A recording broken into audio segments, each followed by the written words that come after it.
શું કાર્યક્રમ રાખવામાં આવ્યો હતો અને ક્યાં રાખવામાં આવ્યો? આજે સમસ્ત માંગરોળ મંડળ સમાજથી હલ્દી કંકુનો કાર્યક્રમ પાણીગેટ એકતા ભવન ખાતે રાખવામાં આવ્યો હતો. શું મહત્વ છે આ હલ્દી કુમકુમનું, એના વિશે કંઈ જાણકારી આપશો? સ્ત્રીના પોતાના સૌભાગ્યના પ્રતીક રૂપે દરેક સ્ત્રી હલ્દી કંકુનો ઉત્સવ ઉજવે છે.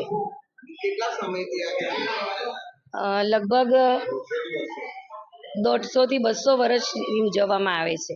તમારી સંસ્થા કેટલા વર્ષથી આ ઉજવી રહી છે? અમારી સંસ્થા લગભગ 10 વર્ષથી તો આ કાર્યક્રમ કરે જ છે. બીજું શું વિશેષ કરવામાં આવે?